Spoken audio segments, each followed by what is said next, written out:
Napansin ko nga na napakatagal na pala nitong cutex sa aking kuko sa paa. Tapos ang pangit na nga tignan mga kananay dahil lumaba na yung kuko ko at patanggal na rin yung regular cutex na nilagay ko nung nakaraang buwan pa. Yung ginamit ko nga ang cutex dito mga kananay ay yung Coronia na nabili ko pa sa Mercury Drugs. Kaya naisipan ko na rin tanggalin yung cutex at linisan yung mga kuko ko dahil sobrang kati na talaga ng mga gilid-gilid ng kuko ng paa ko lalo na sa may hinlalaki. Akalain mo isang buwan na yon, ngayon lang ako ulit nakapaglinis. Isipan ko naman na i-gel polish naman yung kuko ko sa paa at pagandahin. Napakalungkot na rin kasi tignan at bibigyang buhay ko naman yung kuko ko sa paa. Pasensya na kayo mga kananay sa aking paa, ay paa talaga yan ng masipag, charis. At dahil tapos ko na nga linisan yung kuko ko sa paa mga kananay, ay naglagay na ako dito ng dehydrator at pinatuyo ko. Pagkatapos ay naglagay na rin ako ng primer at pinatuyo ko lang din. Ngayon naman ay maglalagay na ako ng base coat sa aking mga kuko tapos isasalang ko to sa UV lamp for 60 seconds. Nag-search nga ako sa Google kung ano bang magandang design na gel polish with rhinestone. Napakadami ko namang nakitang design at ang dami nga magaganda. Kaso ang mahirap lang talaga ay napakaitim ng paa ko kaya ang hirap bagayan ng kulay. Kinuha ko na nga itong gel polish na Bepa at pastel color. Sabi ko nga ay ito na lang ang ilalagay ko at iba-ibang kulay na lang kada isang kuko. Since 6 na piraso nga to, 5 lang ang magagamit mga kananay. At sa hinlalaki ko nga ay pastel color pink. Sunod naman ay parang mint.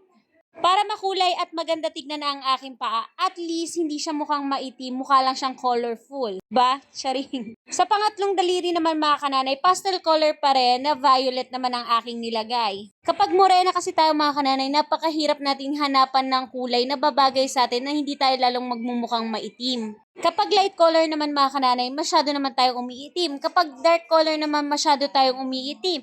Kapag saktuhan lang, ay nakakapusyaw naman. Tapos ko na nga lagyan ng gel polish ang aking mga kuko sa paa at ito nga ang kinalabasan. Napaka-cute niyang tignan, napaka-colorful. At bigla ko naman naisipan na maglagay ng rhinestone. Part na to mga kananay ay hindi ko pa ma-figure out kung paano ko i-design yung rhinestone sa aking mga kuko sa paa. At sa huli nga mga kananay, sa hinlalaki kong kuko sa paa na lang ako naglagay ng rhinestone at kung ano-ano na nga lang ang pinaglalagay ko at iba-iba ang aking pinagdidikit. Hindi ko rin alam kung maganda ba ang kakalabasan nito, basta lagay na lang din ako ng lagay ng rhinestone. So kasi sanang practicein yung imaginary ko at saka creativity sa pagde-design ng kuko. Kaso mga kananay ay hindi umubra.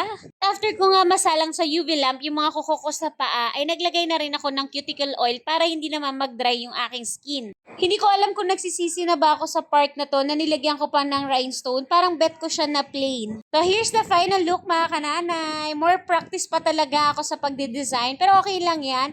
At least araw-araw natututo ako kada nagpa-practice ako. Carry naman ba mga kananay?